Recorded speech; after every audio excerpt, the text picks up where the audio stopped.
Metropolitan Police Officer Jeffrey Smith all honorably served to protect and defend. My colleague, Mr. Swalwell, told you about Officer Sicknick. He was a 42-year-old military veteran who dedicated his entire life to public service.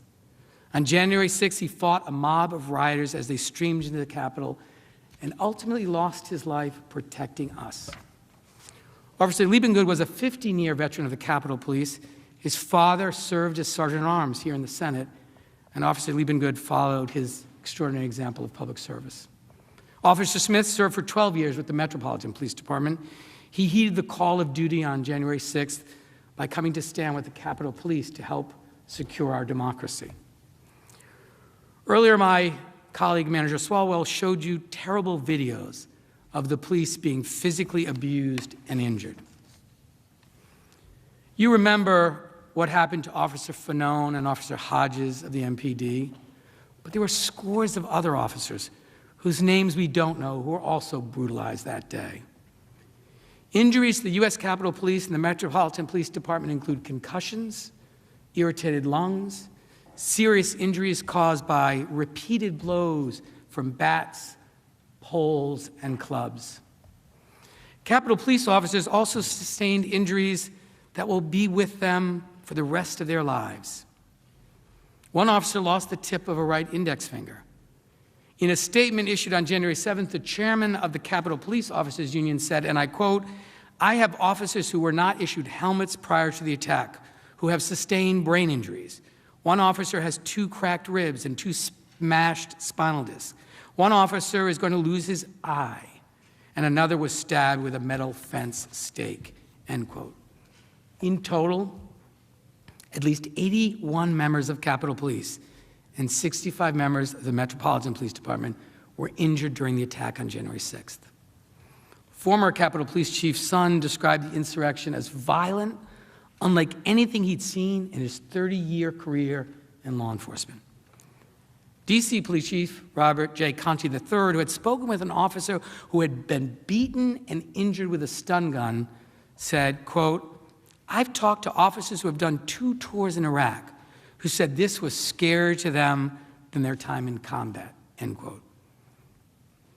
Of course, the physical violence is not the only thing that will have a lasting effect on our brave sworn officers. Trump's mob verbally denigrated their patriotism, questioned their loyalty, and yelled racial slurs.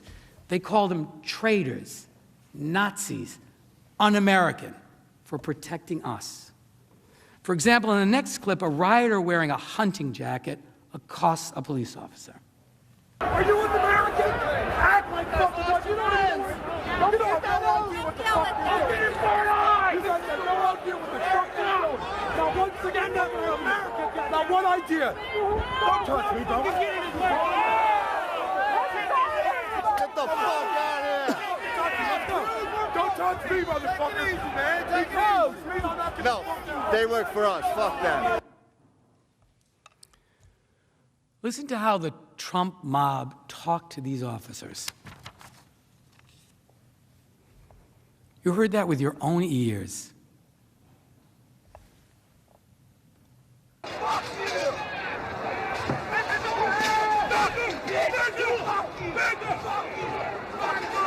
You're a fucking traitor! You come here, motherfucker! What's going on? You're a fucking traitor to your country! Yeah! You're a fucking traitor! Fucking traitor!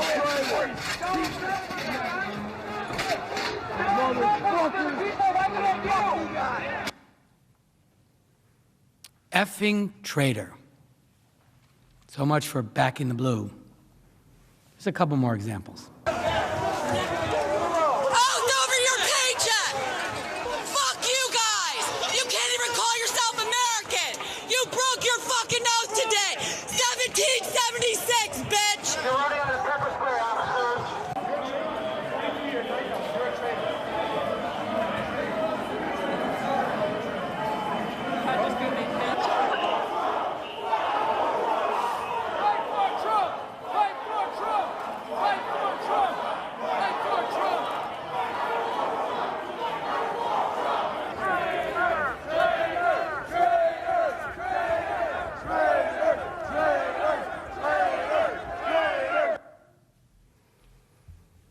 They called law enforcement officers traitors.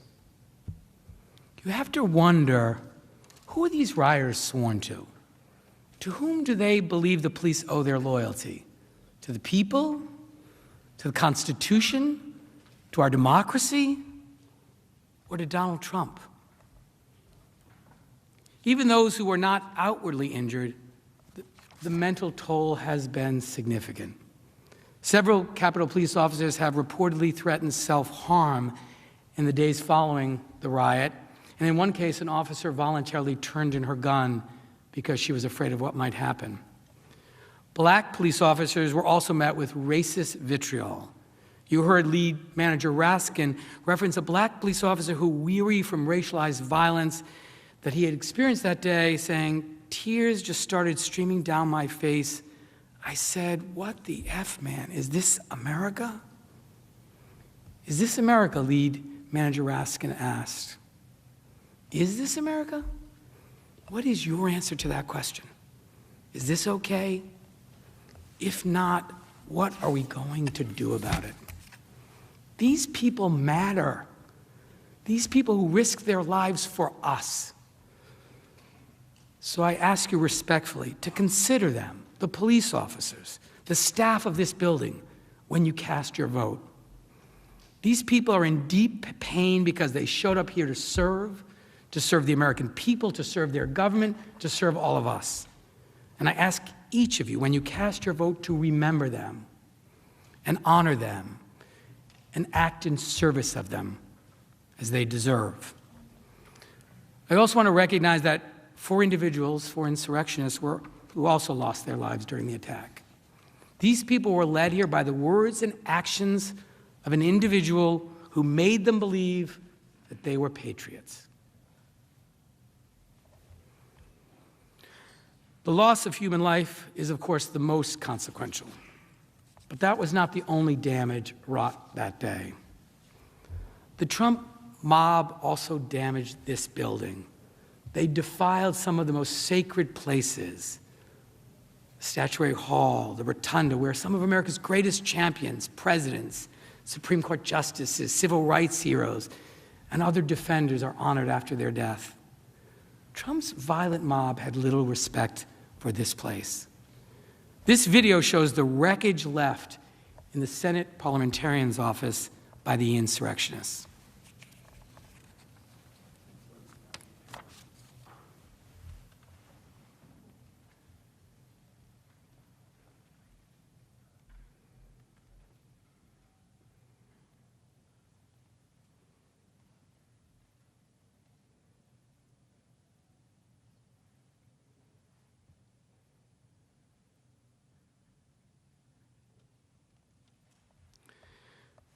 A bust of President Zachary Taylor was smeared with what appeared to be blood.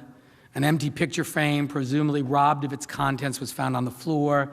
And videos of the insurrection captured one man stealing a framed photo, another one tearing a scroll from the wall and ripping it up and throwing those pieces on the floor. A sign paying tribute to John Lewis was also shamefully destroyed, and only a broken piece of the memorial was found on the ground next to a trash can. The photo of Mr. Lewis was gone. The damage done to this building is a stain on all of us and on the dignity of our democracy. The attack we saw had a purpose: stop the certification, stop our democratic process. Fortunately, they did not prevail. Newspapers across America on January 21st, the day after the inauguration, proclaimed democracy has prevailed. President Biden said that in his inauguration speech. The headline was in so many places because the world's oldest constitutional democracy and the principles underlying it had been attacked and challenged. This wasn't just an attack on the Capitol building and the dedicated people inside. It was an attack on what we were elected to preserve: our democracy. This attack on our elections, on the peaceful transfer of power from one president to the next, didn't even happen during the Civil War. But it did just happen because of the cold, calculated, and conspiratorial acts of our former President, Donald J. Trump. We showed you that the insurrectionists were deliberate, that they came looking for Vice President Pence and Speaker Pelosi, ready to kill. When President Trump incited a lawless mob to attack our process, he was attacking our democracy. He was trying to become king and rule over us against the will of the people and the valid results of the election. For the first time ever in our history, a sitting president actively instigated his supporters to violently disrupt the process that provides for the peaceful transfer of power from one president to the next. Think about that for a moment. What if President Trump had been successful? What if he had succeeded in overturning the will of the people in our constitutional processes? Who among us is willing to risk that outcome by letting Trump's constitutional crimes go unanswered? The founders included impeachment in our Constitution not as a punishment, but to prevent. We have to prevent every president, today, tomorrow, or at any time in the future, from believing that this conduct is acceptable.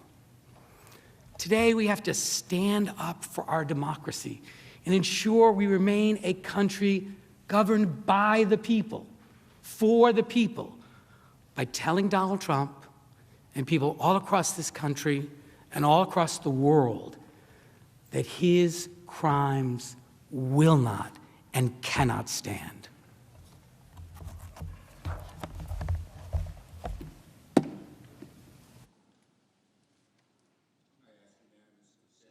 The House stand in recess for 15 minutes. The Senate will stand in recess. I ask unanimous consent the House stand in recess for 15 minutes. Without objection, the Senate will stand in recess.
Was it, were you optimistic about going forward? I think so. There's a sense that I was trying to do it. Did the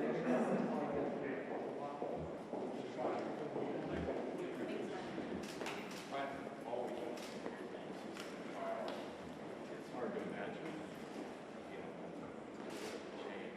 There's not. It's a pretty clear picture. We've don't envision like censored action, some other action. I think we need to see how it goes out before making I have to see how I have the view on censure, but first I want to see who can clear that space.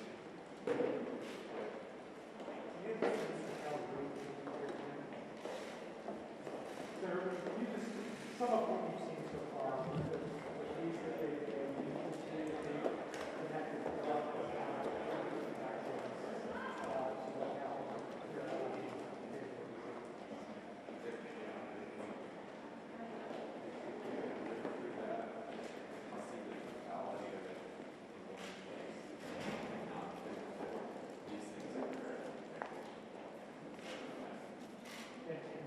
bringing witnesses, you can try to have a little bit bringing witnesses into it.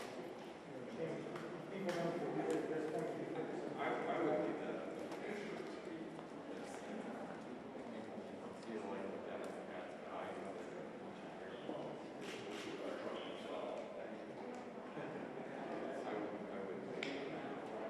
That would be something to see, and I would certainly support that. I don't think this attorney's going to ever excessive violence.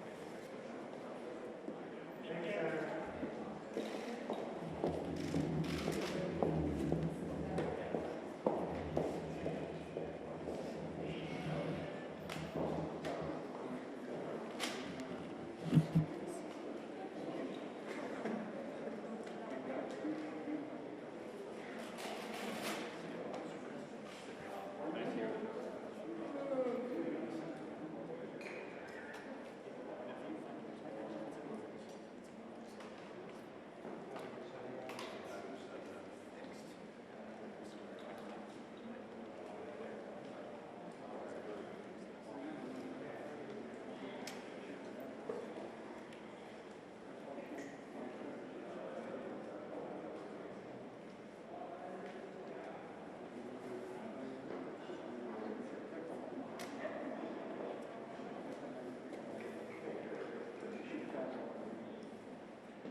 only have 11.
We'll run down to the hub room. Be back.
Thank you, Mr. President. Mr. Castro will now return to address the harm visited upon America's national security by these events and the damage to our international reputation.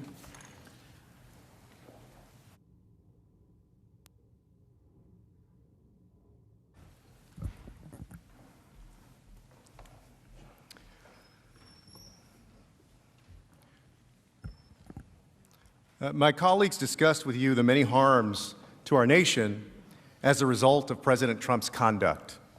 Now, I'd like to spend some time talking about the harm to our national security and our standing in the world. On January 6th, when President Trump incited a mob to march to the Capitol, he led them to a building that houses some of our nation's most sensitive information. And consider who was part of that mob. Some of the individuals were on the FBI watch list. The past behavior of some individuals led here by President Trump so alarmed investigators that their names had been added to the National Terrorist Screening Database. And at least one of the insurrectionists may have intended to steal information and give it to a foreign adversary. According to charging documents, Riley Williams allegedly helped steal a laptop from Speaker Pelosi's office to, quote, send the computer device to a friend in Russia, who then planned to sell the device to SVR, Russia's Foreign Intelligence Service. While we can't be certain if or how many foreign spies infiltrated the crowd, or at least coordinated with those who did, we can be sure that any enemy who wanted access to our secrets would have wanted to be part of that mob inside these halls.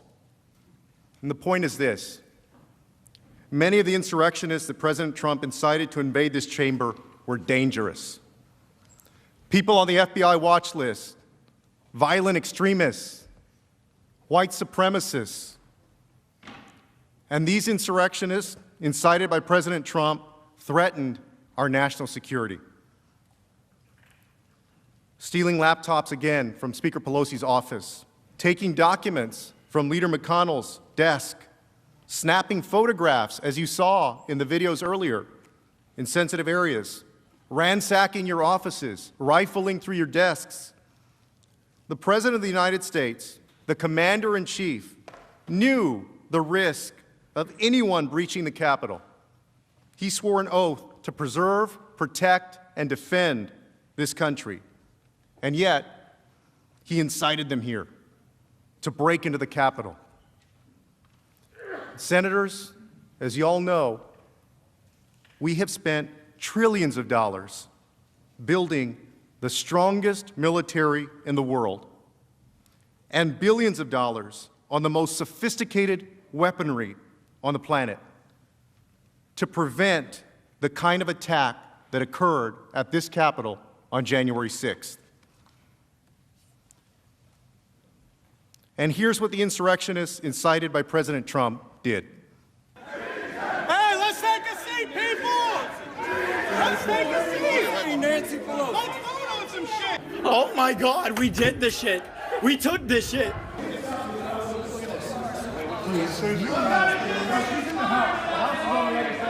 want to just get a snap of that. Yeah, I took a picture.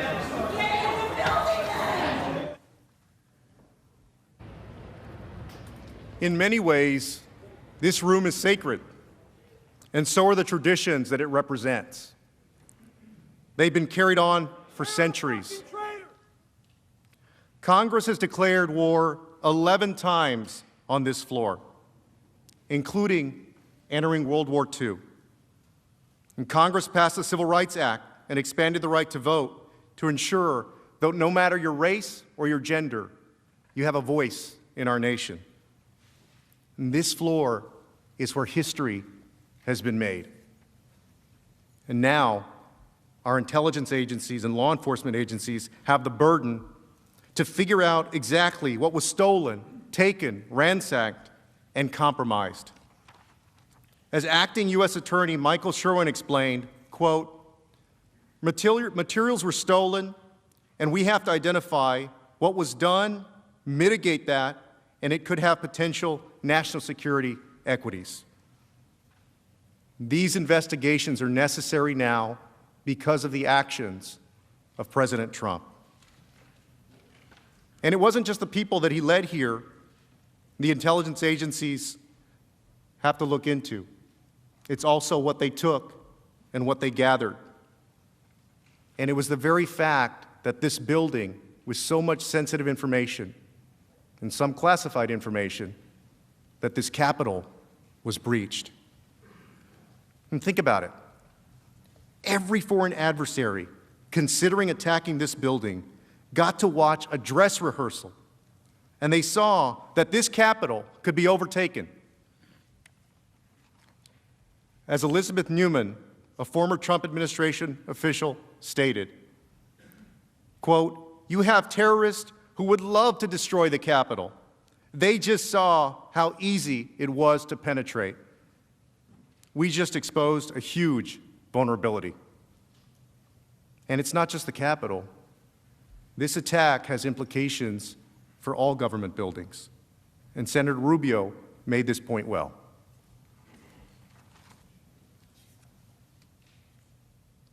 If you're a terrorist right now, you're sitting out there watching this, you're saying to yourself, hey, it's not that hard to get into the Capitol. Maybe that's not hard to get into the White House or the Supreme Court building or somewhere else. Our government, our intelligence agencies, and our law enforcement have implemented additional safety measures since the attack on January 6th. But while we secure this physical space, what message will we send the rest of the world? We already know that the message our adversaries took from January 6th. This is how some of them responded after the attack. Quote, "For America's adversaries, there was no greater proof of the fallibility of Western democracy than the sight of the U.S. Capitol shrouded in smoke and besieged by a mob whipped up by their unwillingly outgoing president." And to make matters worse, our adversaries are even using the events of January 6th not only to denigrate America, but to justify their own anti-democratic behavior, calling America hypocritical. Here's what the Chinese government is saying. The spokesperson for China's Ministry of Foreign Affairs said the Capitol riot should spark, quote, "deep reflection among U.S. lawmakers regarding how they discuss the pro-democracy movement in Hong Kong, suggesting that the U.S. is hypocritical in denouncing Beijing's crackdown in the city while it struggles with its own unrest at home." In the Global Times, an outlet affiliated with the Chinese Communist Party, even tweeted a series of side-by-side photos of two events, the siege of the U.S. Capitol and a July 2019 incident in which pro-democracy protesters in Hong Kong broke into the city's Legislative Council building. Think about that. President Trump gave the Chinese government an opening to create a false equivalency between Hong Kongers protesting for democracy and violent insurrectionists trying to overthrow it.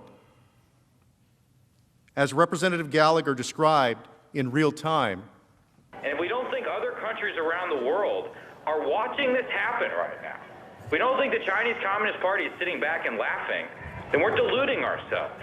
So call it off, Mr. President. We need you to call this off.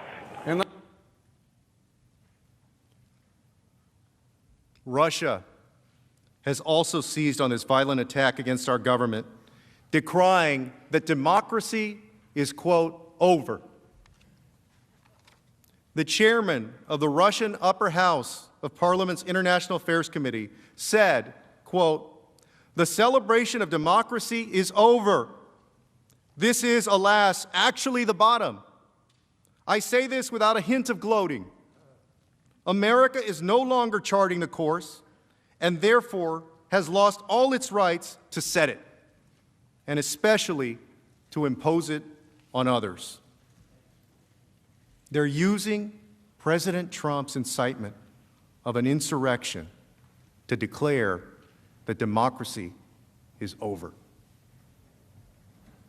In Iran, The Supreme Leader is using President Trump's incitement of insurrection to mock America. He said of the situation in the United States, quote, "This is their democracy and human rights. This is their election scandal. These are their values. These values are being mocked by the whole world. Even their friends are laughing at them." And these statements are serious and pervasive. And according to a joint threat assessment bulletin from the Department of Homeland Security, the FBI, and 8 other law enforcement entities, quote, "Since the incident at the U.S. Capitol on January 6th, Russian, Iranian, and Chinese influence actors have seized the opportunity to amplify narratives in furtherance of their policy interests amid the presidential transition." We cannot let them use what happened on January 6th to define us, who we are, and what we stand for. We get to define ourselves by how we respond to the attack of January 6th. And some might be tempted to say and point out that our adversaries are always going to be critical of the United States. But following the insurrection on January 6th, even our allies are speaking up. Canadian Prime Minister Justin Trudeau said, quote, "What we witnessed was an assault on democracy by violent rioters, incited by the current president and other politicians.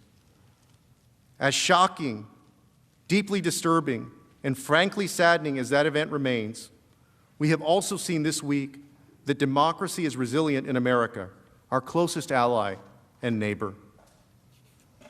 The German foreign minister said, quote, "This closing of ranks begins with holding those accountable who are responsible for such escalations. That includes the violent rioters, and it also includes their instigators." The world is watching and wondering whether we are who we say we are. Because when our other countries have known chaos, our Constitution has helped keep order in America. This is why we have a Constitution. We must stand up for the rule of law, because the rule of law doesn't just stand up by itself. After the insurrection, my colleagues on the House Foreign Affairs Committee, the chairman and the ranking member, issued a bipartisan statement that said, quote, "America has always been a beacon of freedom to the world, proof that free and fair elections are achievable and that democracy works. But what happened at the Capitol today has scarred our reputation and has damaged our standing in the world. Today's violence, an inevitable result when leaders in positions of power misled the public, will certainly empower dictators and damage struggling democracies." And that's true. For generations, the United States has been a North Star in the world for freedom, democracy, and human rights, because America is not only a nation. For many, it's also an idea. It's the light that gives hope to people struggling for democracy in autocratic regimes, the light that inspires people fighting across the world for fundamental human rights, and the light that inspires us to believe in something larger than ourselves. And this trial is an opportunity to respond and to send a message back to the world. And I say this as somebody who loves my country, our country, just as all of you do. There is a lot of courage in this room, a lot of courage that has been demonstrated in the lives of the people in this room. Some folks have stood up for the civil rights of fellow Americans and risked their careers and their reputations, their livelihoods, and their safety, standing up for civil rights. Many members of Congress have risked their lives in service to our country, in uniform, fighting in the jungles of Vietnam, patrolling the mountains of Afghanistan. You served our country because you were willing to sacrifice to defend our nation as we know it and as the world knows it. And although most of you have traded in your uniform for public service, your country needs you one more time.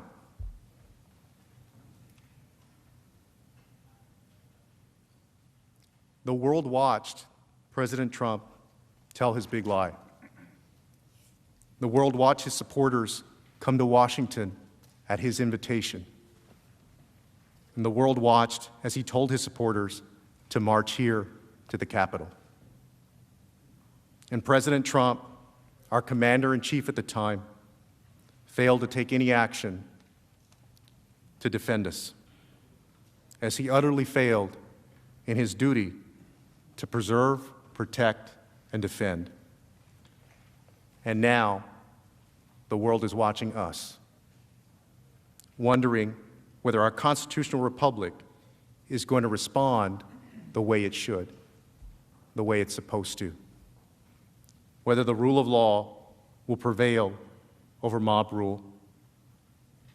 Because the answer to that question has consequences far beyond our own borders. Think of the consequences to our diplomats and negotiators as they sit at tables around the world to enforce our agenda on trade, the economy, and human rights. To fail to convict a president of the United States who incited a deadly insurrection, who acted in concert with a violent mob, who interfered with the certification of the Electoral College votes, who abdicated his duty as commander-in-chief, would be to forfeit the power of our example as a North Star on freedom, democracy, human rights, and most of all, on the rule of law. And to convict Donald Trump would mean that America stands for the rule of law, no matter who violates it. Let us show the world that January 6th was not America. And let us remind the world that we are truly their North Star.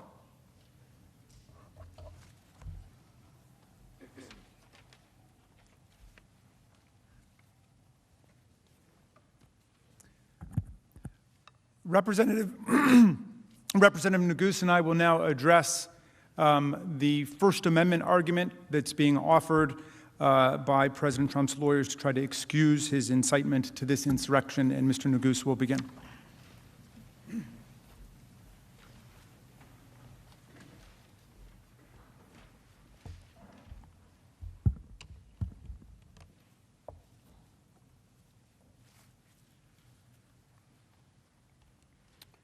Mr. President, distinguished senators, good afternoon. You have heard over the course of the last several days overwhelming evidence that President Trump incited an insurrection. But as lead manager Raskin mentioned, as we prepare to close, we'd be remiss if we didn't just briefly address the principal defense that the president will offer to excuse his conduct, and that is this notion that he can't be held accountable for what happened on January 6th because his actions are somehow protected by the First Amendment. Now, let's stop a moment and try to really understand the argument that they are making.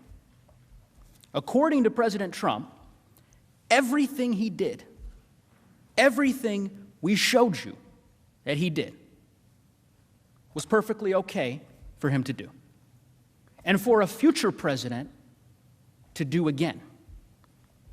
And the Constitution, apparently, in their view, forbids you from doing anything to stop it. That can't be right. It can't be. And it isn't right. Their argument is meant as a distraction. They are concerned not with the facts that actually occurred, the facts that we've proven, but with an alternative set of facts, where President Trump did nothing but deliver a controversial speech at a rally. Of course, that's not what we've charged in the article of impeachment, and it's not what happened. You will hear from my colleague, Lead Manager Raskin, the many myriad reasons why this argument that they make is wrong on the law, completely. Not just around the edges. They make major, fundamental mistakes of constitutional law, the kind that Lead Manager Raskin tells me wouldn't cut it in his first-year law course, which, of course, he certainly would know since he has taught this subject for decades. And that explains why so many lawyers who've dedicated their lives to protecting free speech, including many of the nation's most prominent conservative free speech lawyers, have described President Trump's First Amendment claims as, quote, legally frivolous. There's another quote from a recent letter from prominent free speech lawyers that, quote, the First Amendment is no bar to the Senate convicting former President Trump and disqualifying him from holding future office. Their argument is wrong on the facts, wrong on the law, and would flip the Constitution upside down. Let's start with the facts, because as you'll see, his free speech claim depends on an account of what he did, of why we're here, that has no basis in the evidence. To hear his lawyers tell it, he was just some guy at a rally expressing unpopular opinions. They would have you believe that this whole impeachment is because he said things that one may disagree with. Really? And make no mistake, they will do anything to avoid talking about the facts of this case. That I can assure you. Instead, we expect they will talk about a lot of other speeches, including some given by Democratic officials, and they will insist with indignation that the First Amendment protects all of this as though it were exactly the same. We trust you to know the difference because you've seen the evidence that we've seen. You've seen, as we've proven over the last 3 days, that his arguments completely misdescribe the reality of what happened on January 6th. They leave out everything that matters about why we're here and what he did. Because President Trump wasn't just some guy with political opinions who showed up at a rally on January 6th and delivered controversial remarks. He was the President of the United States. And he had spent months, using the unique power of that office, of his bully pulpit, to spread that big lie that the election had been stolen, to convince his followers to stop the steal, to assemble them just blocks away from here on January 6th, at the very moment that we were meeting to count the electoral college votes, where he knew, where it had been widely reported that they were primed and eager and ready for violence at his signal. And then, standing in the middle of that explosive situation, in that powder keg that he had created over the course of months, before a crowd filled with people that were poised for violence, at his signal, he struck a match, and he aimed it straight at this building, at us. You've seen all that evidence. There's no denying it. That's why the House impeached him. That's why he's on trial. No president, no matter their politics or the politics of their followers, conservative, liberal, or anything else, no president can do what President Trump did. Because this isn't about politics. It's about his refusal to accept the outcome of the election and his decision to incite an insurrection. And there's no serious argument that the First Amendment protects that. And it would be extraordinarily dangerous for the United States Senate to conclude otherwise. To tell future presidents that they can do exactly what President Trump did and get away with it. To set the precedent that this is an acceptable, now a constitutionally protected way to respond to losing an election. And you'll notice something, certainly something Lead Manager Raskin and I noticed, which is that by all accounts, it doesn't appear that President Trump's lawyers disagree. I mean, they don't insist that if the facts we've charged, the facts that we have proven, the facts supported by overwhelming evidence are true, as of course you now know they are, that there's nothing you can do. They're not arguing that it's okay for a person to incite a mob to violence. At least I don't think they're arguing that. Instead, what they are doing is offering a radically different version of what happened that day, totally inconsistent with the evidence. And then they insist that if that fictional version of events, if that alternate reality were true, well then he may be protected by the First Amendment. That's their argument. But you are here to adjudicate real evidence, real facts, not hypothetical ones. And for that reason alone, you should reject their argument, because it has been advanced to defend a situation that bears no resemblance to the actual facts of this case. With that, I want to turn it over to my colleague, Lead Manager Raskin, to address the many legal flaws, as I mentioned, in President Trump's position.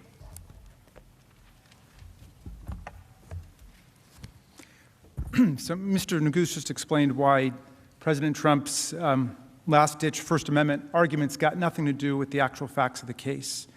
He's been impeached for inciting violent insurrection against the government. Incitement to violent insurrection is not protected by free speech. There is no First Amendment defense to impeachment for high crimes and misdemeanors. The idea itself is absurd. And the whole First Amendment smokescreen is a completely irrelevant distraction from the standard of high crimes and misdemeanors governing a president who has violated his oath of office. Yet, President Trump, we know, has a good way of treating up as down and wrong as right.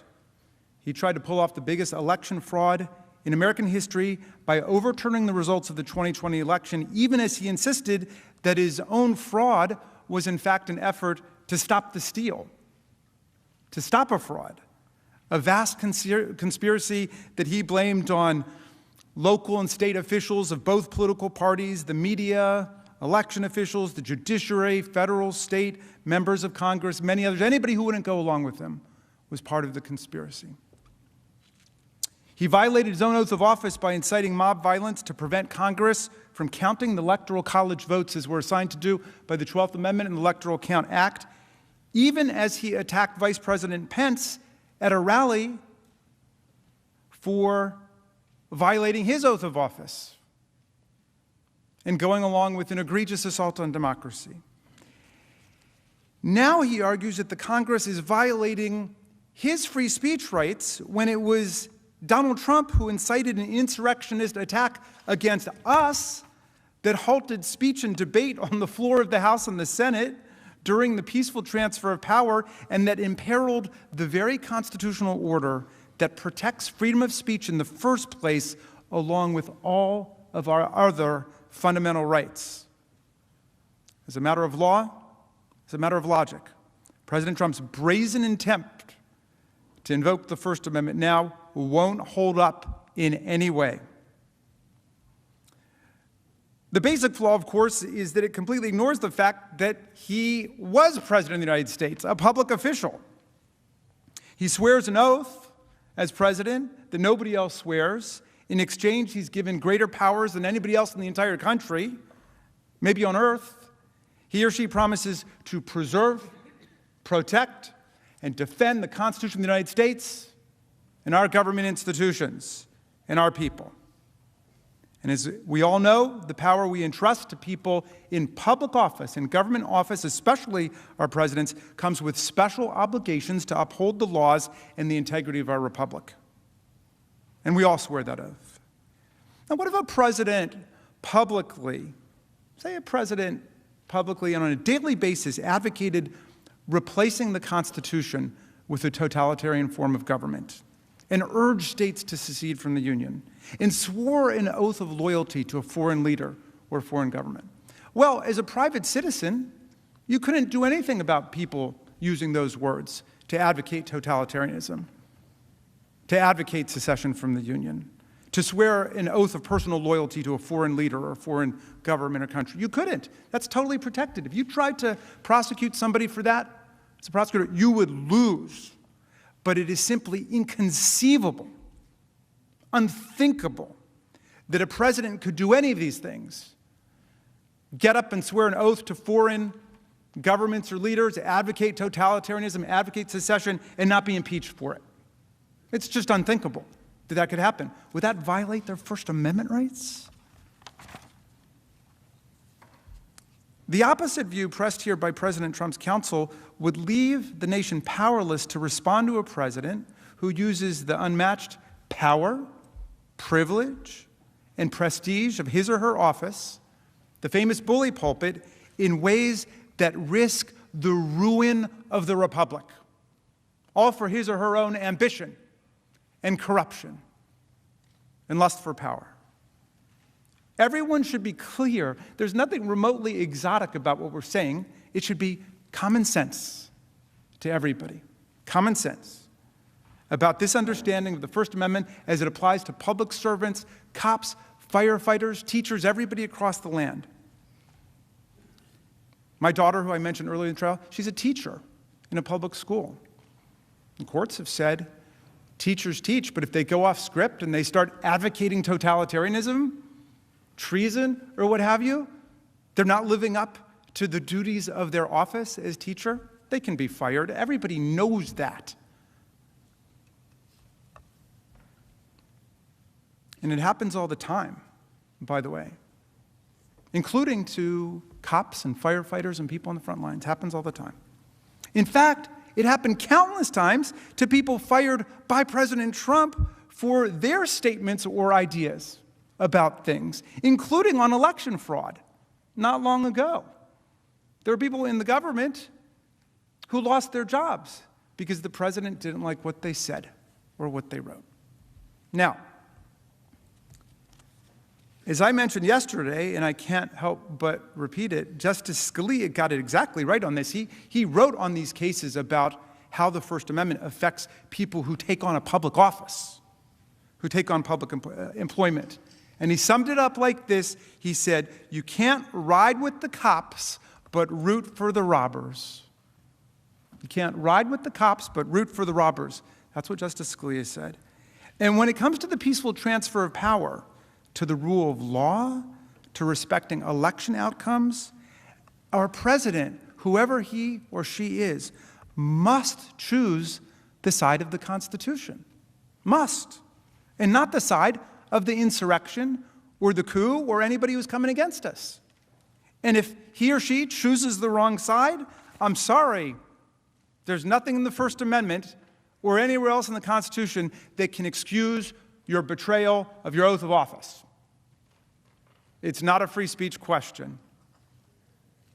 But there's more.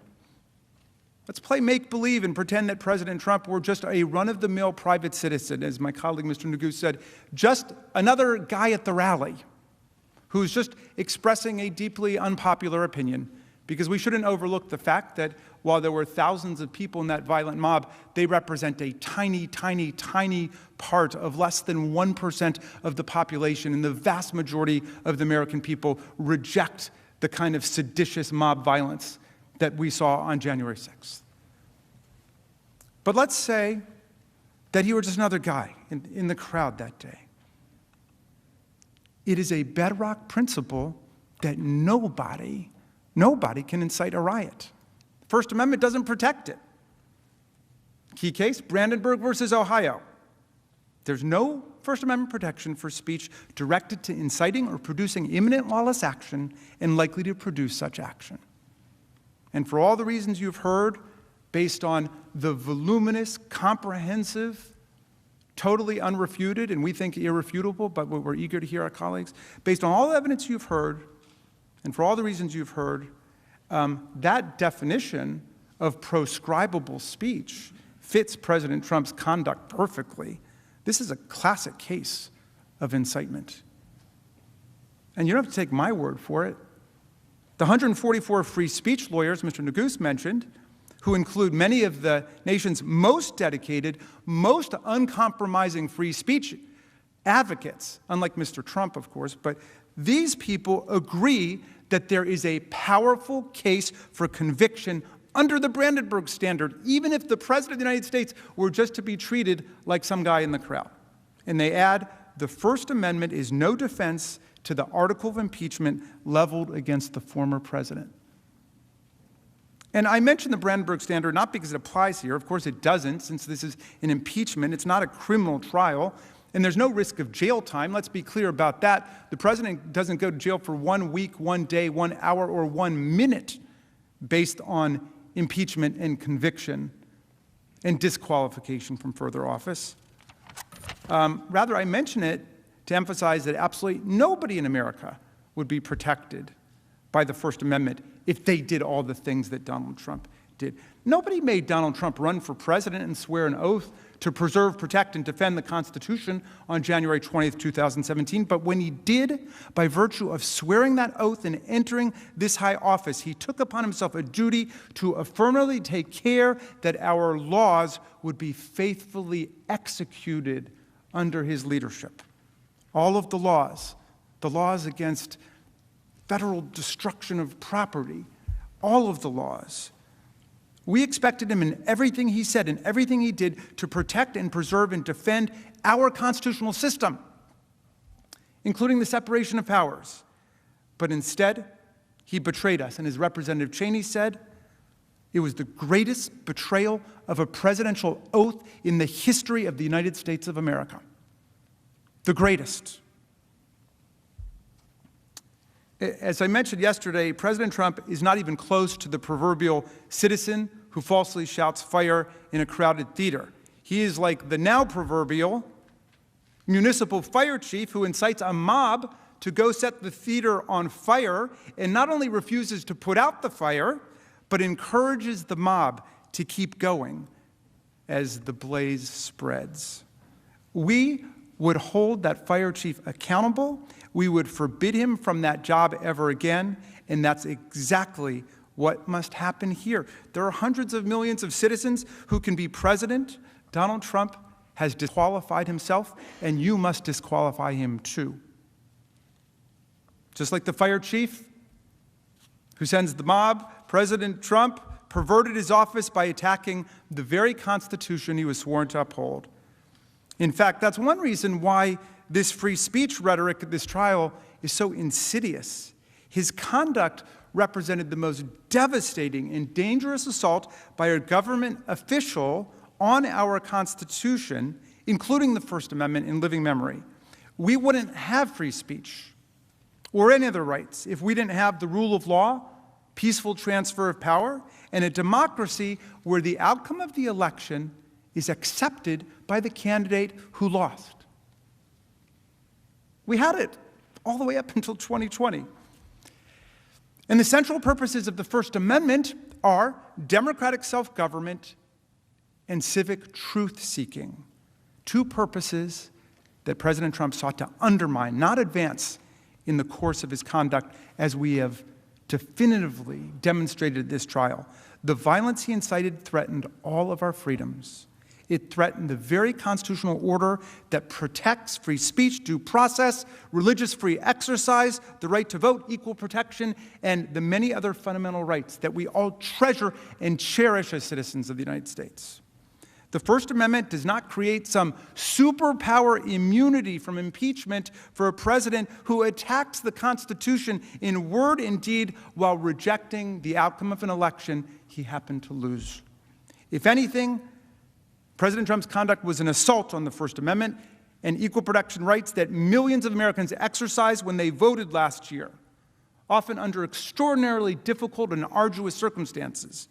Remember, the First Amendment protects the right of the people to speak about the great issues of our day, to debate during elections, and then to participate in politics by selecting the people who will be our leaders. And remember, in American democracy, those of us who aspire and attain to public office are nothing but the servants of the people.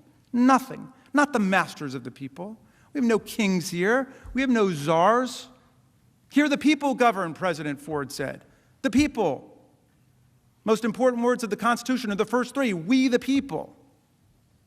But all this means little if a president who dislikes the election results can incite violence to try to replace and usurp the will of the people, as expressed in the states. Ignore the judicial branch of government and then run over the legislative branch of government with a mob. President Trump's high crimes and misdemeanors sought to nullify the political rights and sovereignty of the American people. Our right as a people to deliberate, to form opinions, to persuade each other to vote, and then to decide who our president will be. The sovereignty of the people. That's an attack on the First Amendment, I would say. In addition, President Trump's actions were a direct attack on our own freedom of speech here in the Capitol. Members of Congress are sent here to speak for their constituents. That's why we have our own little mini free speech clause, the speech and debate clause. That's literally our job. We come here and represent the views of our people. The attack that President Trump incited forced members of Congress to stop speaking and to literally flee for our lives and the lives of our staffs and our families. The man whose statements and actions halted speech in Congress, speech related to the peaceful transfer of power, has no right to claim that free speech principles prevent this body from exercising its constitutional powers to hold him accountable for his offense against us. You know, Voltaire said famously, and our founders knew it, I may disagree with everything you say, but I will defend with my life your right to say it. President Trump says, because I disagree with everything you say, I will overturn your popular election and incite insurrection against the government. And we might take a moment to consider another Voltaire insight, which a high school teacher of mine told me when a student asked, when was the beginning of the Enlightenment? And she said, I think it was when Voltaire said, anyone who can make you believe absurdities can make you commit atrocities. There's no merit whatsoever to any of the free speech rhetoric, the empty free speech rhetoric you may hear from President Trump's lawyers. He attacked the First Amendment. He attacked the Constitution. He betrayed his oath of office. Presidents don't have any right to do that. It's forbidden, so that our republic may survive. The people are far more important than that. The precedent he asked you to create, which would allow any future president to do precisely what he did, is self-evidently dangerous. And so there can be no doubt, none at all, the president lacks any First Amendment excuse or defense or immunity. He incited a violent insurrection against our government. He must be convicted.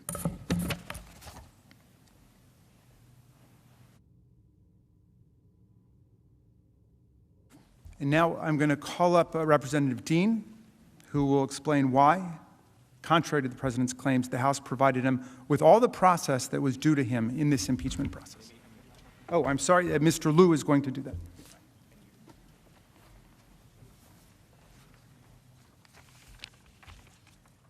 All right.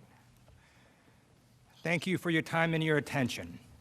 We all heard President Trump's attorneys on Tuesday, and as part of President Trump's efforts to avoid talking about his own conduct, to avoid talking about anything, related to his constitutional crime, we expect that President Trump will raise process objections.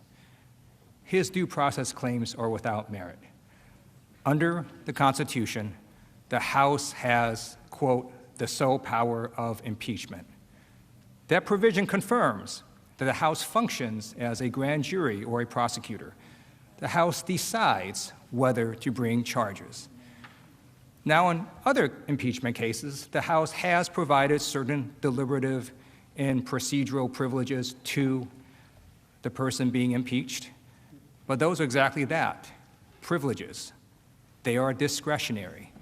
The House has the power to decide its own rules, how it wants to pass the article of impeachment, and in this case, the House debated the article of impeachment and passed it on a bipartisan vote.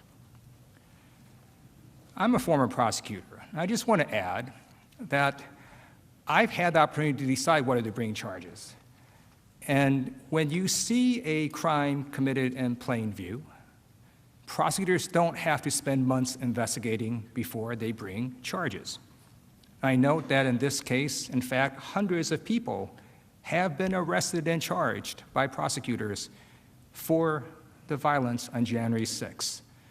There was no reason for the House to wait to impeach the man at the very top that incited the violence. I'd also like to emphasize that the House had good reason to move quickly. This was an exigent circumstance. This was not a case where there was hidden conduct or some conspiracy that required months and maybe years of investigation. This case does not raise very complicated legal issues.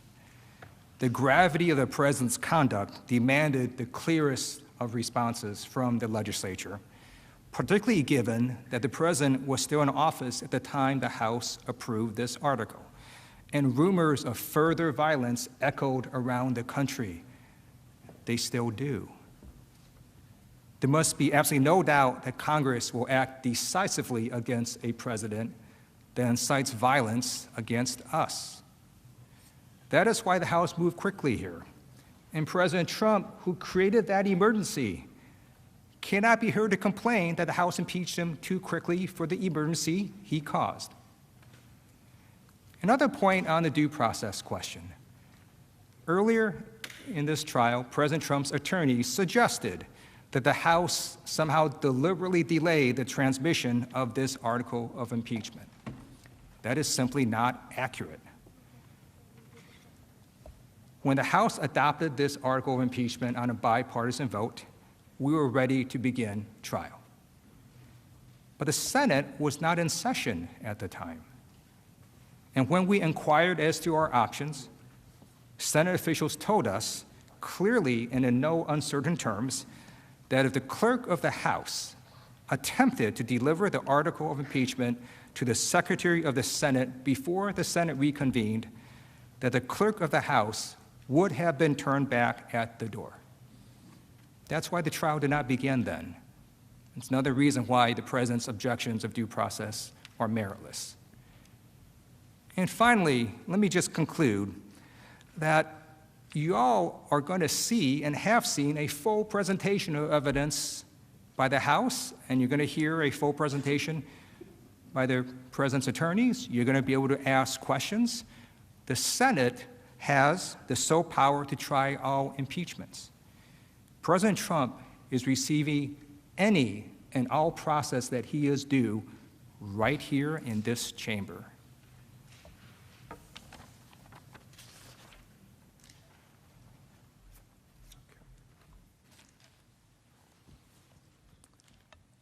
Mr. President, Senators, in just a moment, my colleague, Mr. Neguse, will return to show that we've established with overwhelming evidence that President Trump engaged in high crimes and misdemeanors. Before Mr. Neguse comes up, though, I'd like to emphasize what should be an uncontroversial point, but is really key to understand. If we have proven to you the conduct that we've alleged in this article, then President Trump has indeed committed a high crime and misdemeanor under the Constitution. Incitement of insurrection under these circumstances is undoubtedly, in the words of George Mason from the Constitutional Convention, a great and dangerous offense against the Republic. Indeed, it is hard to think of a greater or more dangerous offense against the Republic than this one.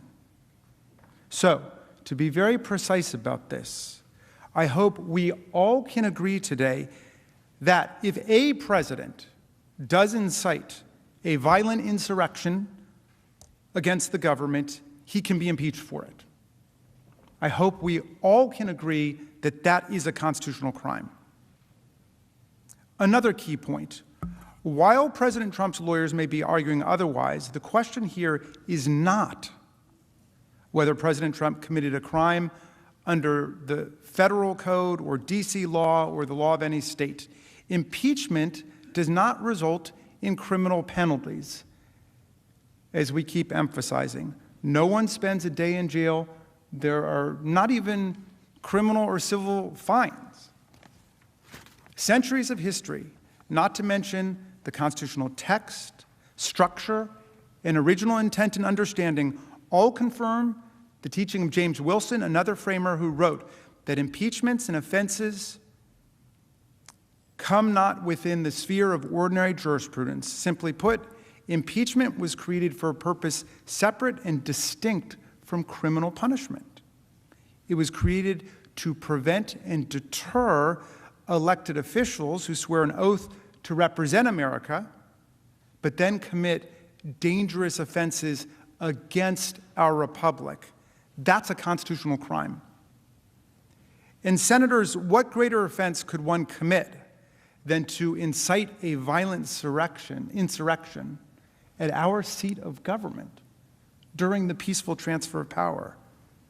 In circumstances where violence is foreseeable, where a crowd is poised for violence to provoke a mob of thousands to attack us with weapons and sticks and poles, to bludgeon and beat our law enforcement officers and to deface these sacred walls and to trash the place, and to do so while seeking to stop us from fulfilling our own oaths, our own duties to uphold the Constitution by counting the votes from our free and fair elections, and then to sit back and watch in delight as insurrectionists attack us, violating a sacred oath and engaging in a profound dereliction and desertion of duty?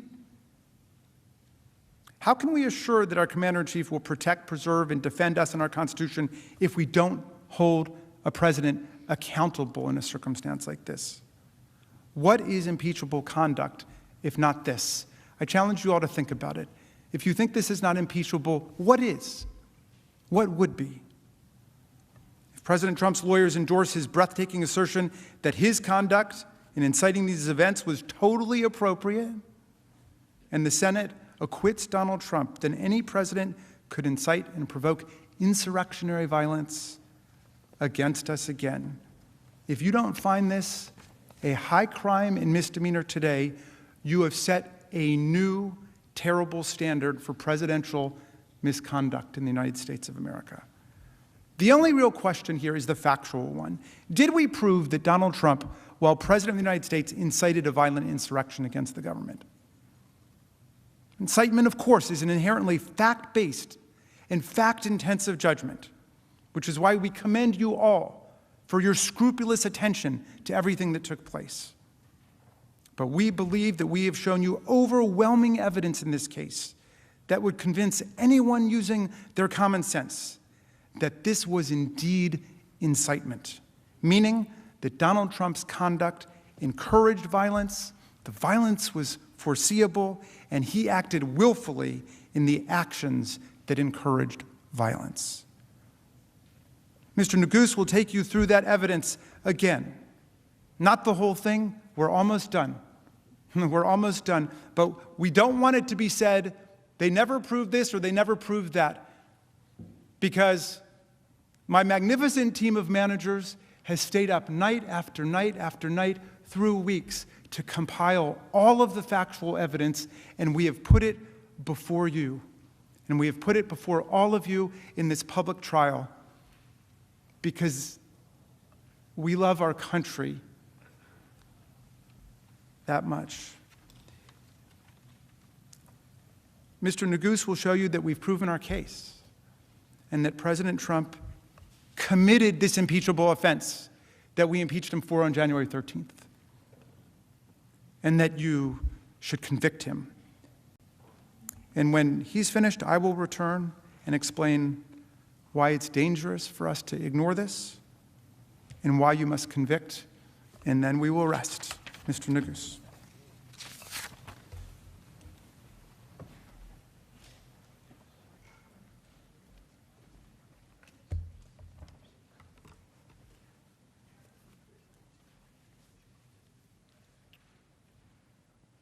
Mr. President, distinguished senators, good afternoon again. As my colleague, Lead Manager Raskin, mentioned, I know it's been a long few days, and I want to say thank you, that we're very grateful for your patience, for your attention, and the attention that you have paid to every one of our managers as they have presented our case.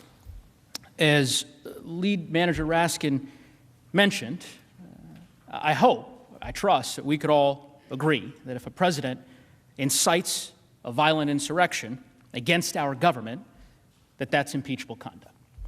So what I'd like to do as we close our case is just walk you through why our evidence overwhelmingly establishes that President Trump committed that offense. Now, as you consider that question of whether the president incited an insurrection, there are three questions that reasonably come to mind. Was violence foreseeable? Did he encourage violence?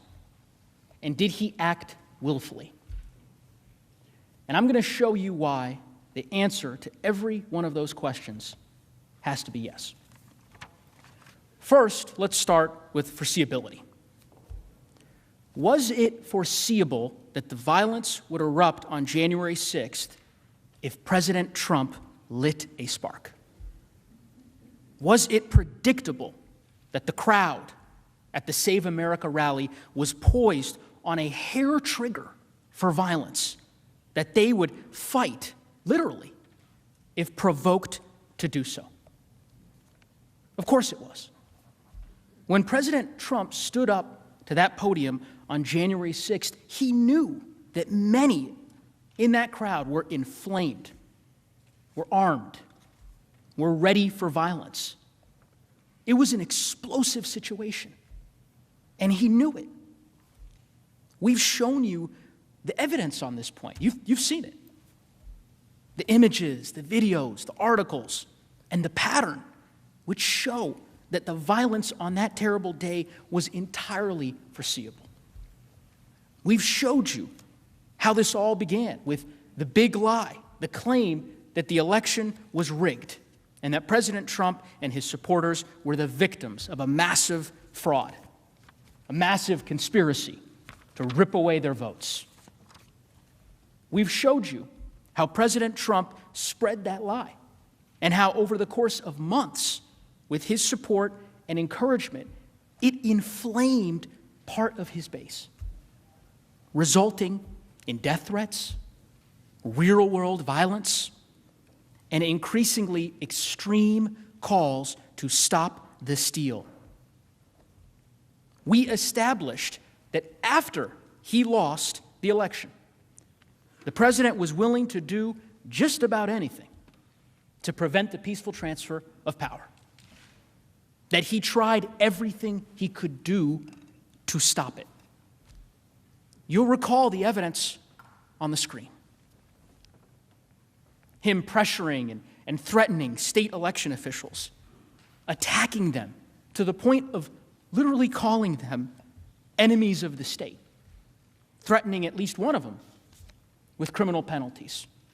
Then attacking senators, members of Congress, all across the media, pressuring the Justice Department, prompting outcries from assistant U.S. attorneys, not to mention his own attorney general, reportedly telling him that the stolen election claims were, quote, BS, not my phrase, his. And then, as January 6th approached, he moved on to attacking his own vice president, openly and savagely. We recounted Throughout that entire period, all the ways in which President Trump inflamed his supporters with lies that the election was stolen. And as every single one of us knows, nothing in this country is more sacred, nothing, than our right to vote, our voice. And here you have the President of the United States telling his supporters that their voice, that their rights as Americans were being stolen from them, ripped away. That made them angry. Angry enough to stop the steal, to fight like hell to stop the steal. And we showed you this. You saw the endless tweets, the rallies, the statements encouraging and spreading that big lie. You saw that he did this over and over again with the same message each time. You must fight to win it back. You must never surrender, no matter what. And remember, each time that his supporters along the way showed violence, he endorsed it, encouraged it, praised it. All part of that same demand to stop the steal and fight like hell. Remember the video that Manager Plaskett showed you from Texas? Some of his supporters encircling a bus of campaign workers on a highway. People easily could have been killed. Easily. What did he do? He tweeted it and made a joke about it at a rally. Called them patriots. Held them out as an example of what it means to stop the steal. When he told his supporters to stop the steal, they took up arms to literally intimidate officials to overturn the election results. You saw the evidence, and so did he. And he welcomed it. And when President Trump attacked Georgia's Secretary of State for certifying the results, his supporters sent death threats. You saw those in great detail from Manager Dean. What did he do? He attacked the election officials further. When his supporters gathered together to have a second Million MAGA rally, that's the rally that Manager Plaskett showed you, a rally about the stolen election, he tweeted that the fight had just begun. What happened next? It's not rocket science. Fights broke out. Stabbings. Serious violence. Now, President Trump, like all of us, he saw what happened at that rally. He saw all the violence, the burnings, the chaos. How did he respond? He tweeted praise of the event. And then, see it on the screen, he bought $50 million worth of ads to further promote his message to those exact same people.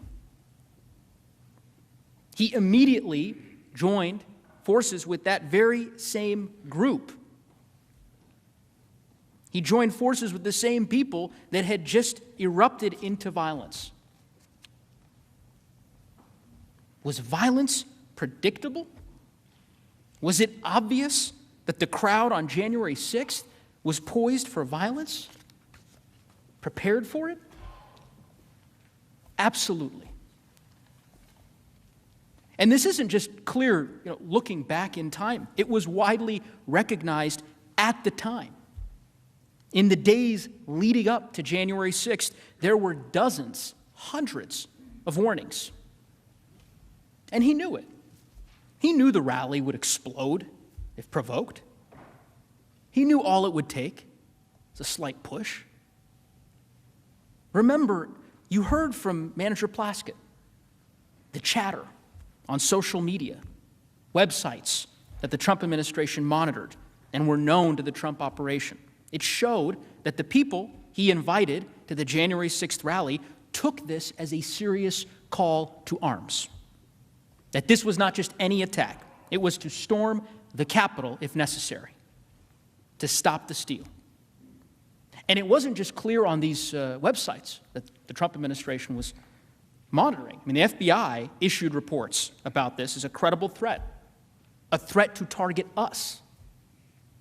Law enforcement made 6 arrests that night before. 6 arrests.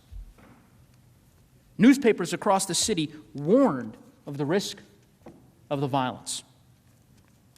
There can be no doubt that the risk of violence was foreseeable.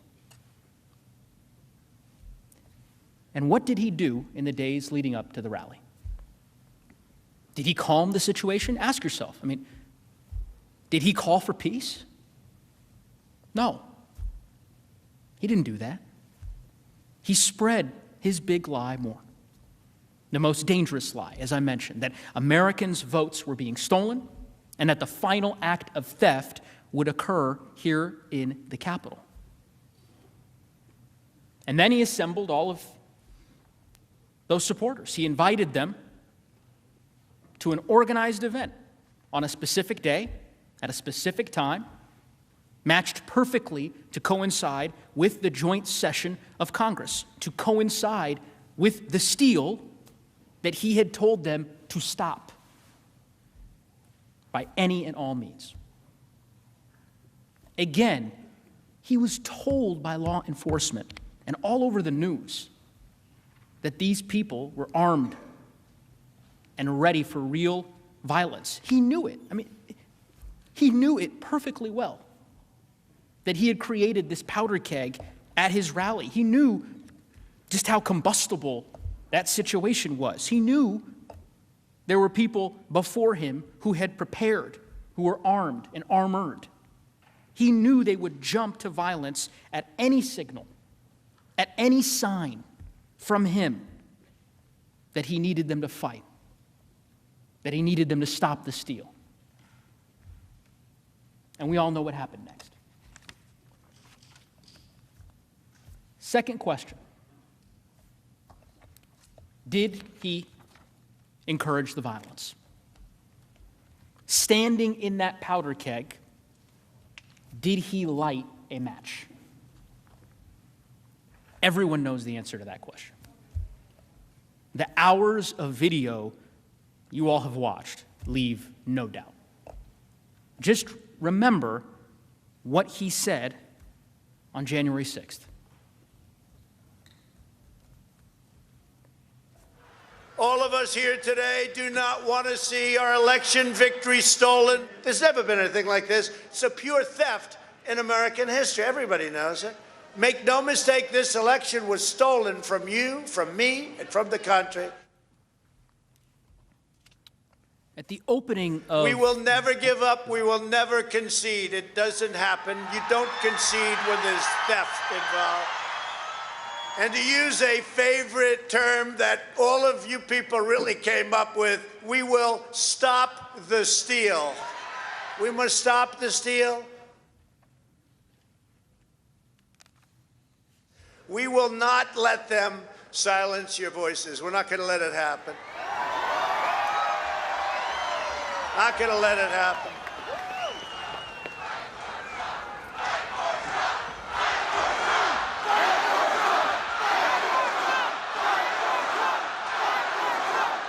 Thank you. And you have to get your people to fight, because you'll never take back our country with weakness. You have to show strength, and you have to be strong. And we fight. We fight like hell. And if you don't fight like hell, you're not going to have a country anymore. You may remember at the outset of this trial that I told you you'd hear 3 phrases over and over and over again. The big lie that the election had been stolen, stop the steal and never concede, and fight like hell. to stop that steal. You heard those phrases throughout the course of this trial, video after video, statement after statement, telling his supporters that they should be patriots, to fight hard to stop the steal. And on that day, where did he direct the crowd's ire? He directed them here, to Congress. He quite literally, at one part of that speech, pointed at us. He told them to fight like hell, and if you don't fight like hell, you're not going to have a country anymore. And here's the thing, that wasn't metaphorical. It wasn't rhetorical. He'd already made it perfectly clear that when he said fight, he meant it. And that when followers, in fact, fought, when they engaged in violence, that he'd praise and honor them as patriots. He implied that it was okay to break the law because the election was being stolen. You heard it.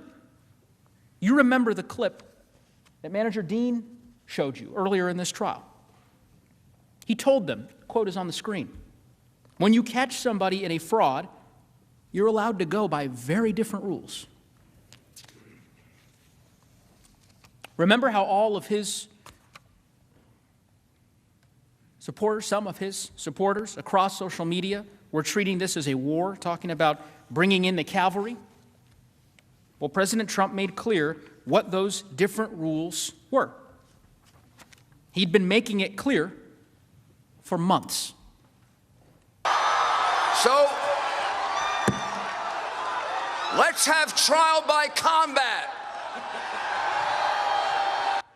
And Rudy, you did a great job. He's got guts. You know what? He's got guts. Unlike a lot of people in the Republican Party, he's got guts. He fights.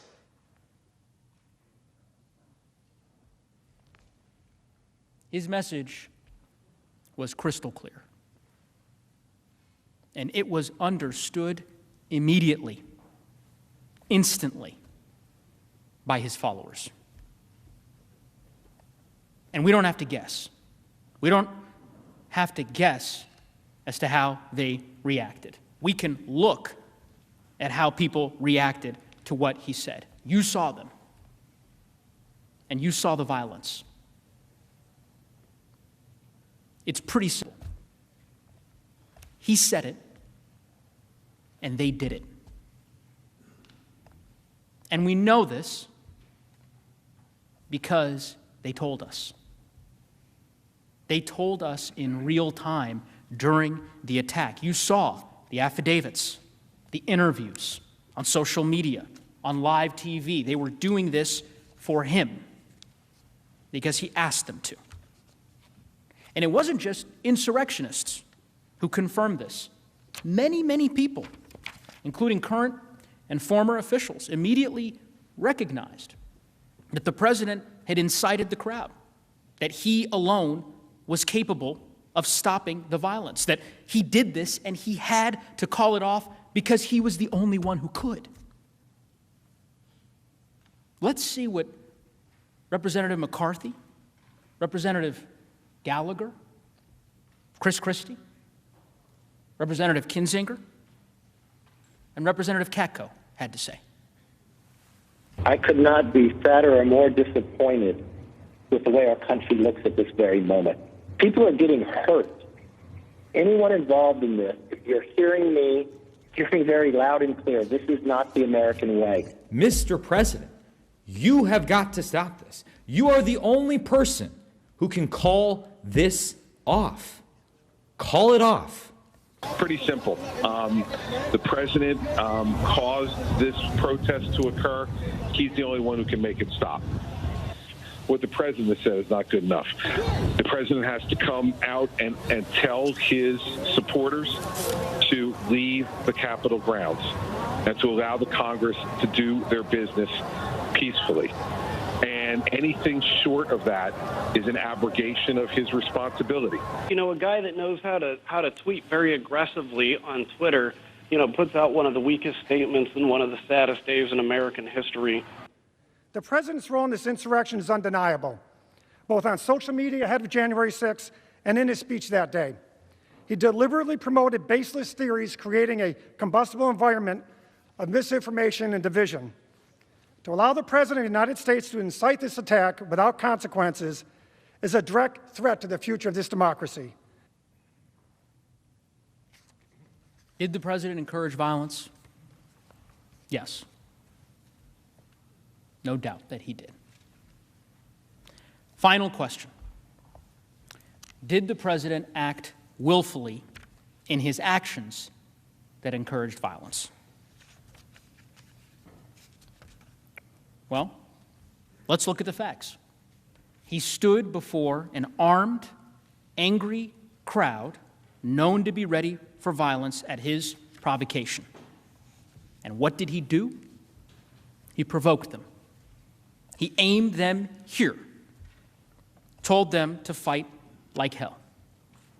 And that's exactly what they did. And his conduct throughout the rest of that terrible day really only confirms that he acted willfully. I mean, that he incited the crowd and then engaged in a dereliction of duty while he continued inflaming the violence. And again, we don't have to guess what he thought because he told us. Remember the video he released at 4:17 p.m.? Lead Manager Raskin showed that to you yesterday. The one where he said, quote, "We had an election that was stolen from us." Remember the tweet that he put out just a couple hours later, 6:01 p.m. on January 6th. You've seen it many times. You could see it on the slide. That these are the things that happen when a sacred landslide election victory is so unceremoniously and viciously stripped away. That is what he was focused on. Spreading the big lie and praising the mob that attacked us and our government. You heard Manager Cicilline describe reports. The president was delighted, enthusiastic, confused that others didn't share his excitement as he watched the attack unfold on TV. He cared more about pressing his efforts to overturn the election than he did about saving lives, our lives. Look at what President Trump did that day after the rally. It's important. He did virtually nothing.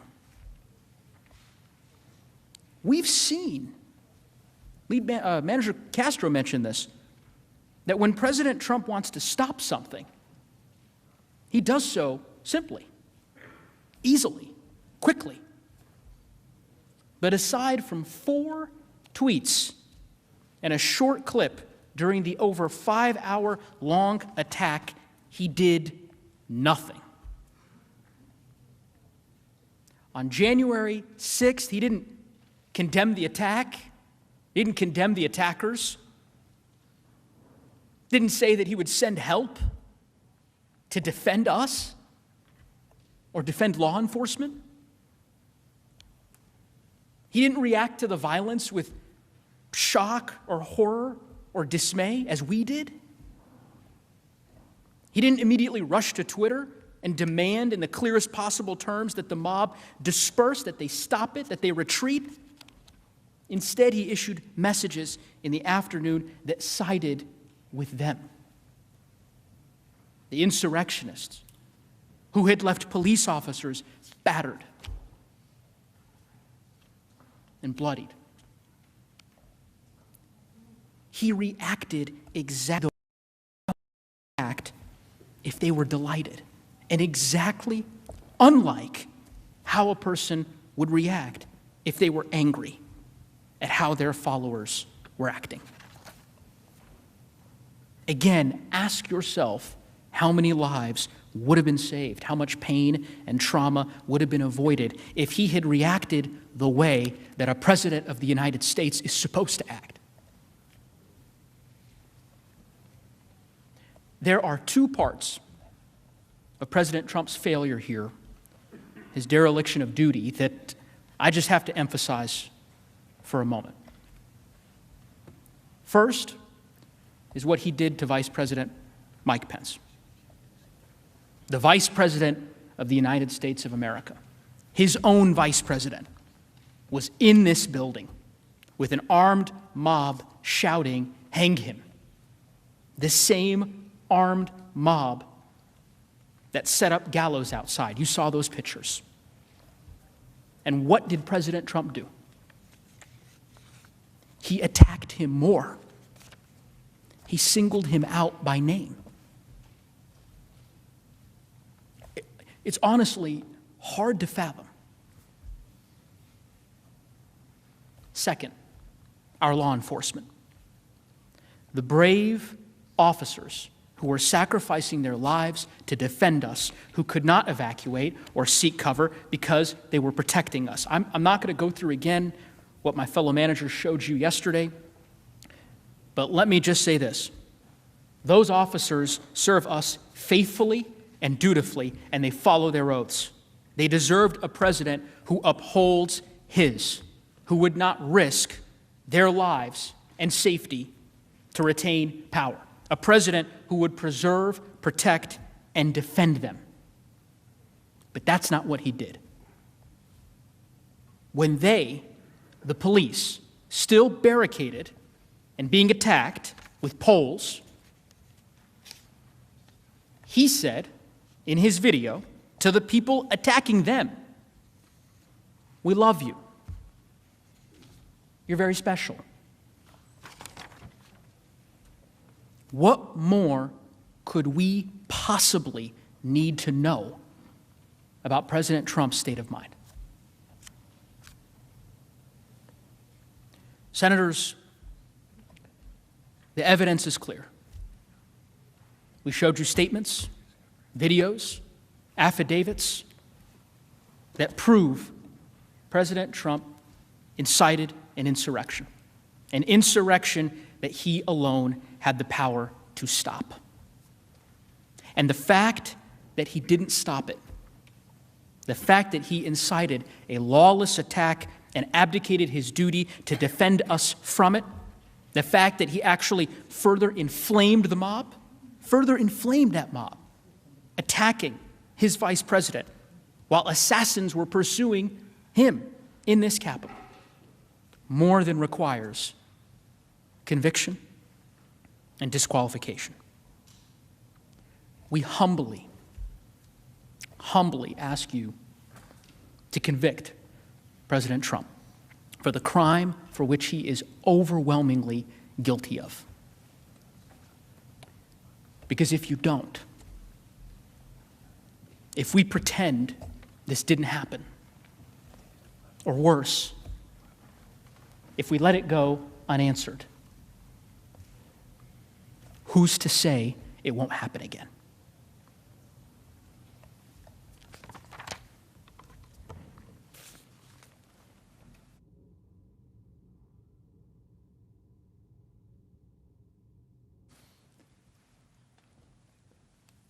Mr. President, members of the Senate, first of all, thank you for your close attention and seriousness of purpose that you've demonstrated over the last few days. Thank you also for your courtesy to the House managers as we've come over here, strangers in a strange land, to make our case before this distinguished and august body. We are about to close, and I am proud that our managers have been so disciplined and so focused. I think we are closing somewhere between 5 and 6 hours under the time that you have allotted to us. But we think we have been able to tell you everything we need to say. We will obviously have the opportunity to address your questions and then to do a final closing when we get there. I just wanted to leave you with a few thoughts. And again, I'm not going to re-traumatize you by going through the evidence. Once again, I just wanted to leave you with a few thoughts to consider as you enter upon this very high and difficult duty that you have to render impartial justice in this case, as you have all sworn to do. And I wanted to start simply by saying that in the history of humanity, democracy is an extremely rare and fragile and precarious and transitory thing. Abraham Lincoln knew that when he spoke from the battlefield and vowed that government of the people, by the people, and for the people shall not perish from the earth. But he was speaking not long after the Republic was created, and he was trying to prove that point, that we would not allow it to perish from the earth. For most of history, the norm has been dictators, autocrats, bullies, despots, tyrants, cowards who take over our governments. For most of the history of the world. And that's why America is such a miracle. We were founded on the extraordinary principles of the inalienable rights of the people and the consent of the governed and the fundamental equality of all of us. You know, when Lincoln said, government of the people, by the people, and for the people, and he hearkened back to the Declaration of Independence when he said 7 years ago, he knew that that wasn't how we started. We started imperfectly. We started as a slave republic. Lincoln knew that. But he was struggling to make the country better.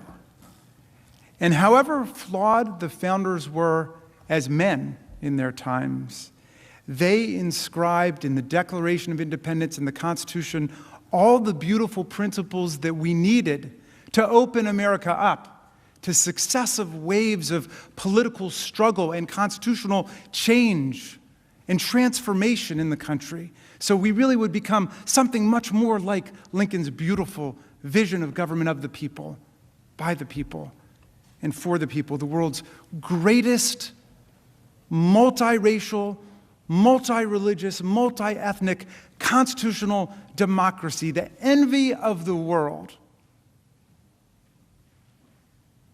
As Tom Paine said, an asylum for humanity where people would come. Think about the preamble. Those first 3 words, pregnant with such meaning, we the people.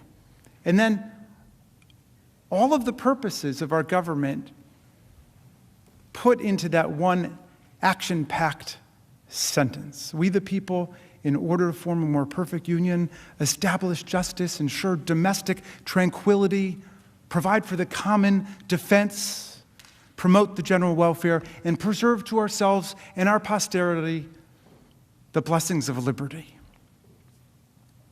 And then, right after that first sentence, the mission statement for America in the Constitution, what happens?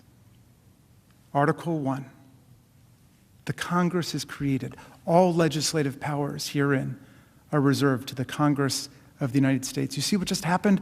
The sovereign power of the people to launch the country and create the Constitution flowed right into Congress. And then you get, in Article 1, Section 8, comprehensive, vast powers that all of you know so well. The power to regulate commerce domestically, internationally. The power to declare war. The power to raise budgets and taxes and to spend money. The power to govern the seat of government. And on and on and on. And then even in Article 1, Section 8, Clause 18, and all other powers necessary and proper to the execution of the foregoing powers. That's all of us. And then you get to Article 2, the President. 4 short paragraphs. And the 4th paragraph is all about what? Impeachment. How you get rid of a president who commits high crimes and misdemeanors. But what's the core job of the president? To take care that the laws are faithfully executed. And our framers were so fearful of presidents becoming tyrants and wanting to become kings and despots that they put the oath of office right into the Constitution. They inscribed it into the Constitution to preserve, protect, and defend the Constitution of the United States. We've got the power to impeach the president. The president doesn't have the power to impeach us. Think about that. The popular branch of government has the power to impeach the president. The president does not have the power to impeach us. And as I said before, all of us who aspire and attain to public office are nothing but the servants of the people, and the way the framers would have it is the moment that we no longer acted as servants of the people, but as masters of the people, as violators of the people's rights. That was the time to impeach, remove, convict, disqualify, start all over again, because the interests of the people are so much greater than the interests of one person, any one person, even the greatest person in the country. The interests of the people are what count. Now, when we sit down and we close, our distinguished counterparts, the defense counsel, who have waited very patiently, and thank you, will stand up and seek to defend the president's conduct on the facts, which I think they will. It has already been decided by the Senate on Tuesday that the Senate has constitutional jurisdiction over this impeachment case brought to you by the United States House of Representatives. So we've put that jurisdictional constitutional issue to bed. It is over. It's already been voted on. This is a trial on the facts of what happened. An incitement, as we said, is a fact-intensive investigation and judgment that each of you will have to make. We've made our very best effort to set forth every single relevant fact that we know in the most objective and honest light. We trust and we hope that the defense will understand the constitutional gravity and solemnity of this trial by focusing like a laser beam on the facts and not return to the constitutional argument that's already been decided by the Senate. Just as a defense lawyer who loses a motion to dismiss on a constitutional basis in a criminal case must let that go and then focus on the facts which are being presented by the prosecutors in detail, they must let this constitutional jurisdictional argument go. Not just because it's frivolous and wrong, as nearly every expert scholar in America opined, but because it's not relevant to the jury's consideration of the facts of the case.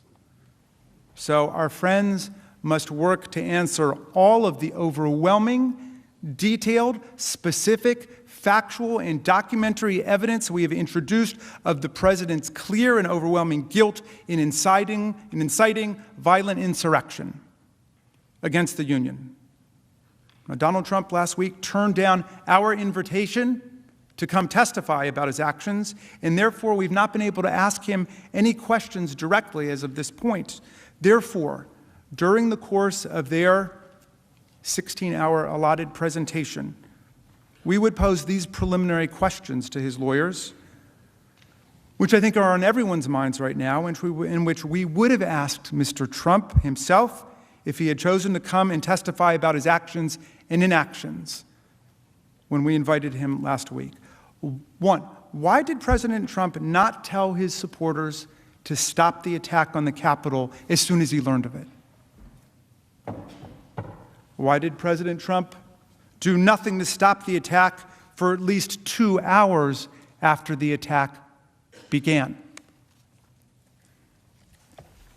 As our constitutional commander-in-chief, why did he do nothing to send help to our overwhelmed and besieged law enforcement officers for at least 2 hours on January 16th after the attack began? On January 6th, why did President Trump not at any point that day condemn the violent insurrection and the insurrectionists? And I'll add a legal question that I hope his distinguished counsel will address. If a president did invite a violent insurrection against our government, as of course we allege and think we've proven in this case, but just in general, if a president incited a violent insurrection against our government, would that be a high crime and misdemeanor? Can we all agree at least on that? Senators, I've talked a lot about common sense in this trial because I believe that's all you need to arrive at the right answer here. You know, when Tom Paine wrote Common Sense, the pamphlet that launched the American Revolution, he said that common sense really meant two different things. One, common sense is the understanding that we all have without advanced learning and education. Common sense is the sense accessible to everybody, but common sense is also the sense that we all have in common as a community. Senators, America, we need to exercise our common sense about what happened. Let's not get caught up in a lot of outlandish lawyers' theories here. Exercise your common sense about what just took place in our country. Tom Paine wasn't an American, as you know, but he came over to help us in our great revolutionary struggle against the kings and queens and the tyrants. And in 1776, in the crisis, he wrote these beautiful words. It was a very tough time for the country. People didn't know which way things were going to go. Were we going to win? Against all hope? Because for most of the rest of human history, it had been the kings and the queens and the tyrants and the nobles lording it over the common people. Could political self-government work in America was the question. And Paine wrote this pamphlet called The Crisis, and in it he said these beautiful words. And with your permission, I'm going to update the language a little bit, pursuant to a suggestion of Speaker Pelosi, so as not to offend modern sensibilities, okay? But he said, these are the times that try men and women's souls. These are the times that try men and women's souls. The summer soldier and the sunshine patriot will shrink at this moment from the service of their cause and their country. But everyone who stands with us now will win the love and the favor and the affection of every man and every woman for all time. Tyranny, like hell, is not easily conquered, but we have this saving consolation. The more difficult the struggle, the more glorious in the end will be our victory. Good luck in your deliberations.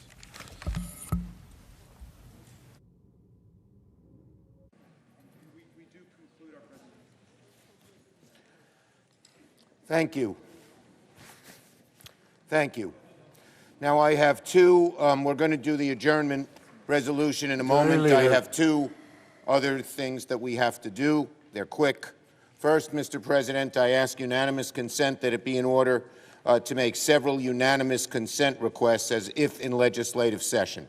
The objection is ordered. I ask unanimous consent that on Friday, February 12th, from 10:30 to 11:30 a.m., that notwithstanding adjournment, the Senate be able to receive House messages and executive matters, committees be authorized to report legislative and executive matters, and senators be allowed to submit statements for the record, introduce bills and resolutions, and make co-sponsor requests, and where applicable, the Secretary of the Senate, on behalf of the presiding officer, be permitted to refer such matters. The objection is allowed. And a second request, poignantly appropriate at this moment. I ask unanimous consent that pursuant to the order of the Senate of January 24th, 1901, the traditional reading of Washington's farewell address take place on Monday, February 22nd, following the prayer and pledge. Further, that Senator Portman be recognized to deliver the address. Is there objection? Not hearing objection, it's ordered.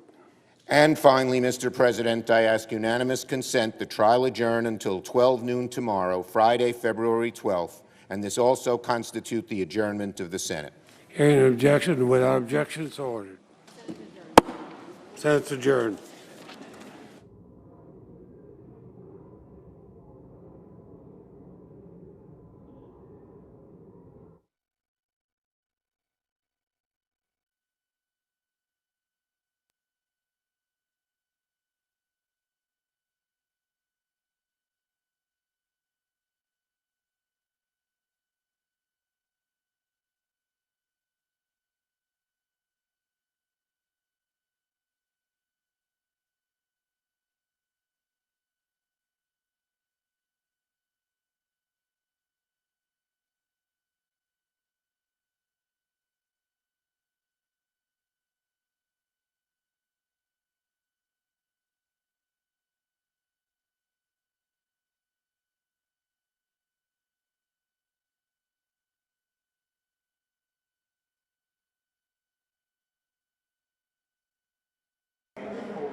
they will convict. I really believe if this vote were taken in secret, there would be a conviction. And I think that the facts and the law have been proven so powerfully. The manager said that their objective today was to try to tie Trump's actions to the actions of the Capitol on January 6th. Do you feel like they did a good job connecting those dots today? What they showed today was total lack of remorse or regret. In fact, reveling in the violence that was so flagrant and blatant. And that lack of remorse showed willfulness and intent that I think is criminal. And it rises to the level of impeachment. What, if anything, are you hoping to hear from Trump's defense? I think there's almost no explanation, and I'm going to be looking for, and it rises to the level of impeachment. What, if anything, are you hoping? All right. Thank you, Senator. Appreciate your time.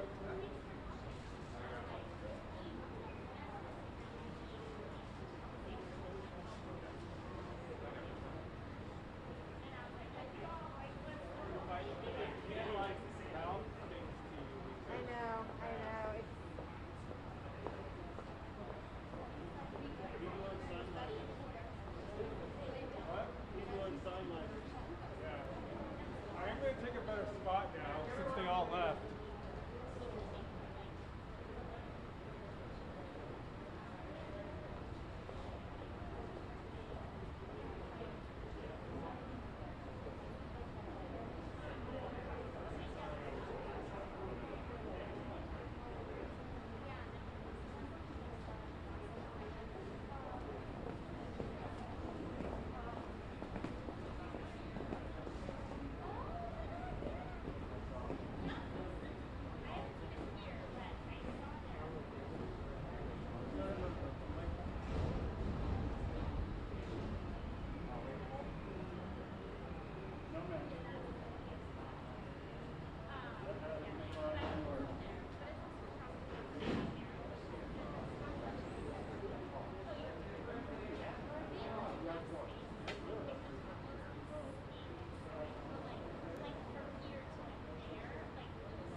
Senator Blunt, do you have a moment to